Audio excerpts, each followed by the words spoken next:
কি হৈছে কিয় কিয় বেয়া হৈছে তই গাধা নেকি তই মানে মোৰ নামটো একদম বেয়া কৰি দিছ গম পাইছ একদম মানে বেয়া কৰি দিছ কি হৈছে কি চিঞৰি আছা কাক চিঞৰি আছা ঠিক আছে ৰাখছোন এতিয়া ৰাখ ছাৰ আহিছে ছাৰৰ লগত কথা পাতি আছো মেট্ৰিকৰ ৰিজাল্ট বেয়া কৰিছ কম্পাৰ্টমেণ্টৰ ৰিজাল্ট বেয়া কৰিছ ঠিক আছে হ'ব ৰাখ কি হ'ল কাক ইমান দম দি আছা মোৰ ভাগিনাজনী মানে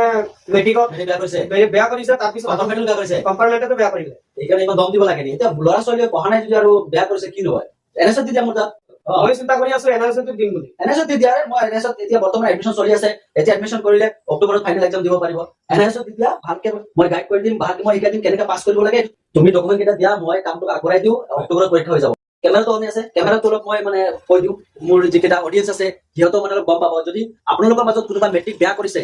এইবাৰ বেয়া কৰক বা আগতো বেয়া কৰক মানে পুৰণা ষ্টুডেণ্ট হলেও হ'ব নতুন ষ্টুডেণ্ট হ'ব আপোনালোকে এনআইএছত এডমিশ্যন ল'ব পাৰিব যিহেতু বহুতে গম পায় মই এনআইএছত কাম কৰো আপোনালোকে এনআইএছত এডমিশ্যন কৰক কেনেকে পাছ কৰাব লাগে এইটো মই ফুললি গাইড দিম আৰু বৰ্তমান সময় আছে এডমিশ্যনৰ যোনে মেট্ৰিক এবাৰ বেয়া কৰিছিলে সেইবোৰ কম্পাৰ্টমেণ্টেল দিছে কম্পাৰ্টমেণ্টেল বহুতে বেয়া কৰিছে যিহেতু তোমাৰ ভাগিনা কৰিছে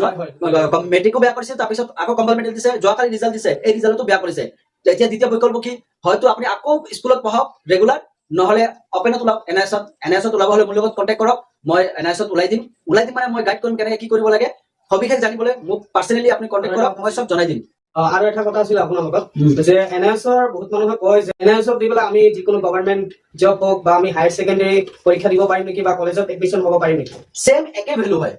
এইটো চৰকাৰৰ এপ্ৰুভেল বৰ্ড হয় একে ভ্যালু হয় তুমি গোটেই দিন কাম কৰি ৰাতি ঘৰত আহি পঢ়ি এনেকে এক্সাম দিব পাৰিবা মানে চবত কাম পাবা পুলিচ আৰ্মি চবতে ভেৰিফাইড হৈ আছে এইবাৰ কেইজনমান ষ্টুডেণ্টে হেৰি কৰিলে পুলিচত সোমালে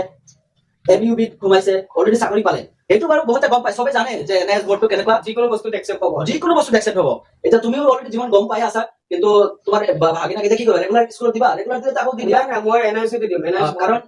ভালতো ঠিকে আছে আকৌ কিবা কি হয় যে কিছুমান ষ্টুডেণ্ট দুৰ্বল হৈ যায় দুবাৰ বেয়া কৰি আকৌ পঢ়িব ইচ্ছা নকৰে বাদ দিয়ে তো দ্বিতীয় বিকল্প এইটো আছে এনআইএছত দি দিয়া কেনেকে গাইড কৰিব লাগে মই গাইড কৰাম আৰু আপোনালোককো মই কৈছো এনআইএছত যদি এডমিশ্যন ল'বলগীয়া আছে মোক কণ্টেক্ট কৰক মেছেঞ্জাৰত মেছেজ দিয়ক মই আপোনালোকক ফুললি গাইড কৰিম কেনেকে কি কৰিব লাগে সকলো কথা জনাম ভিডিঅ'টোৰ লগত আপোনালোকক শ্বেয়াৰ কৰিব এইটো মই আপোনালোকক ৰিকুৱেষ্ট কৰিলো ধন্যবাদ